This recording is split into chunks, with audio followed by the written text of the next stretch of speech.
First MCU film of the year! Yay! Yay! Come on, let's do this! Woo!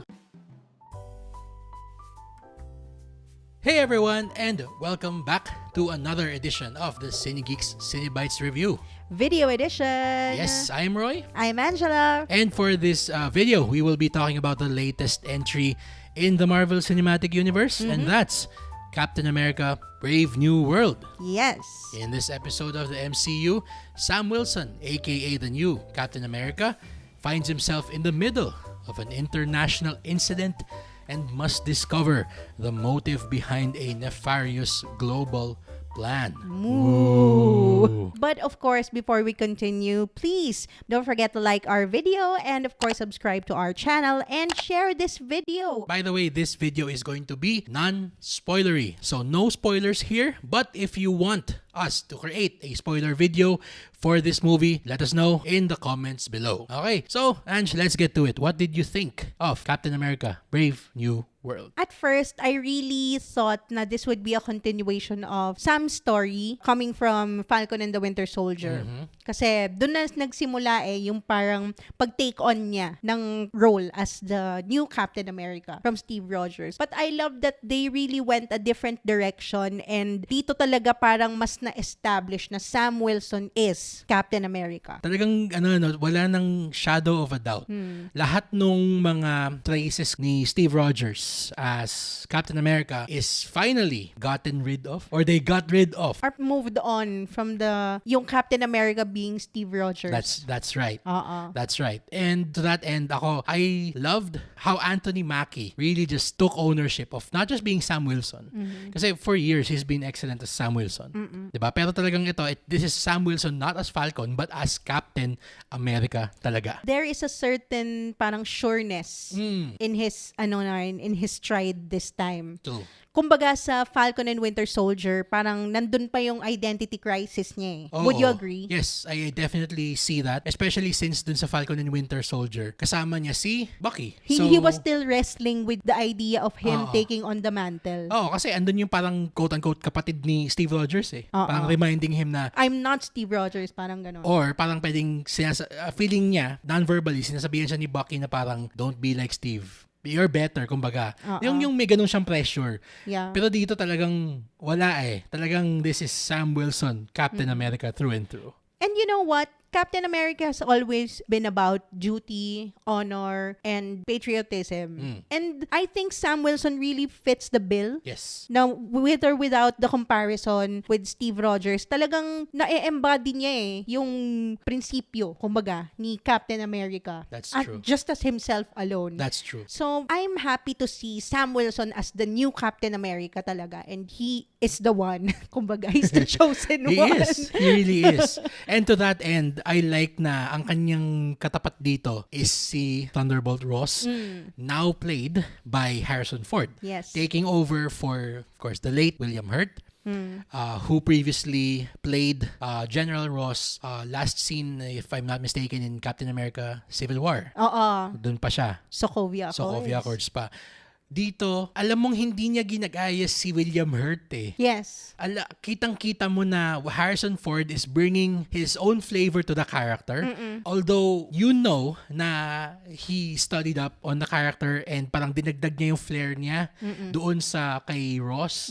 Kasi iba yung characterization ni William Hurt kay Ross. True. Kasi ang alam ko kasi sa comics, si Thunderbolt Ross talagang sobrang hothead na general na talagang, kaya nga siya yung parang frenemy ng Avengers eh. Yeah. Kasi parang isang ganun lang, parang okay, ano naman ang ginawa namin kay Ross?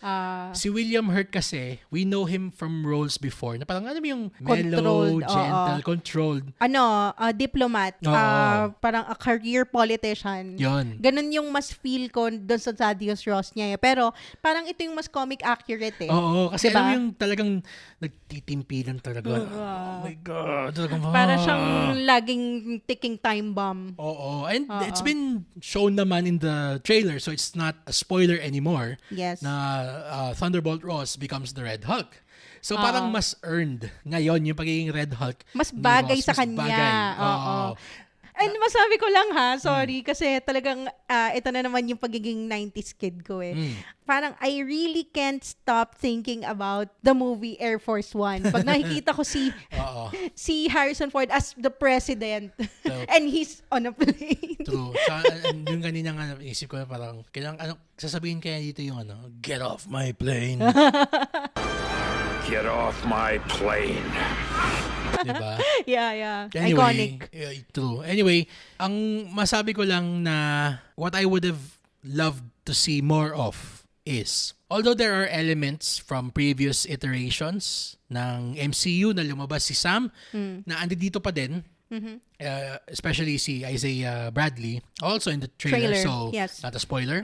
I would have loved to see more. Parang yung world na nabuo or nabuksan ni Sam Wilson nung Falcon and Winter Soldier, Yeah. or even nung kahit nung nasa Infinity Saga pa siya. Madripoor. Like, yung Madripoor, si Sharon Carter, yung mga, alam ko lumabas pa nga, na-meet ba niya si Val?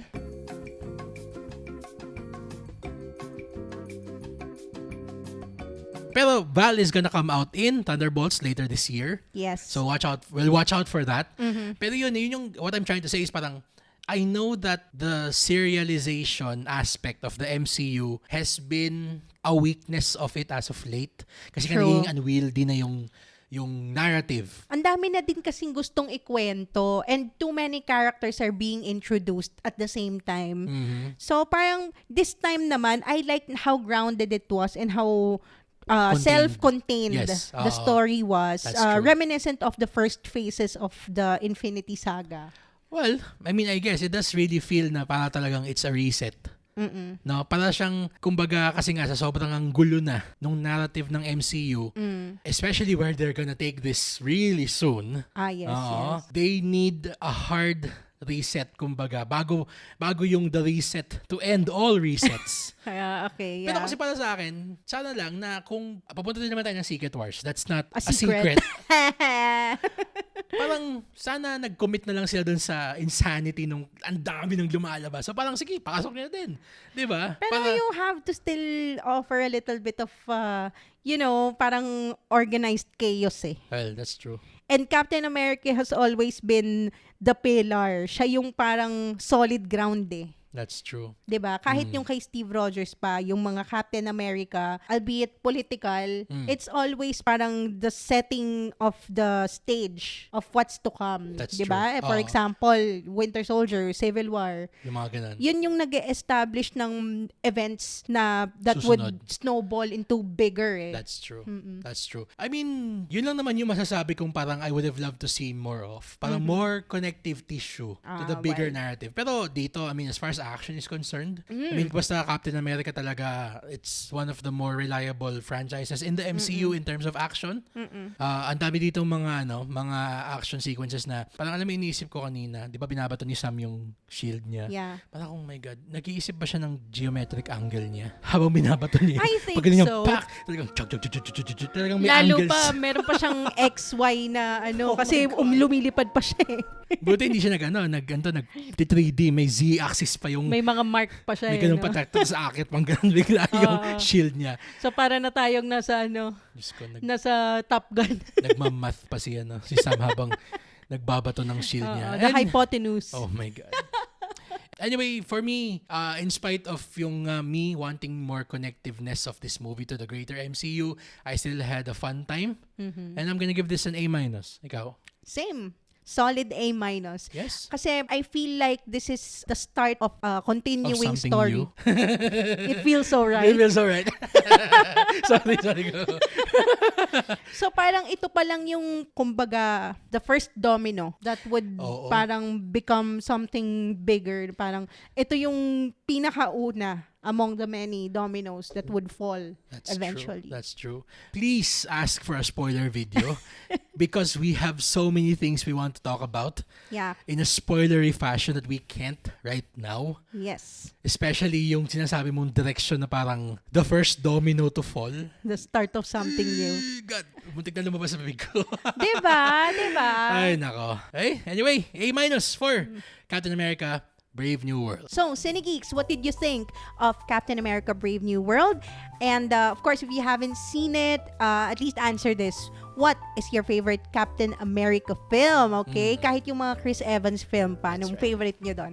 Comment below and let us know. That's right. So, for the CineGeeks Cinebites review series, this is Roy. And Angela. We'll see you in the next one.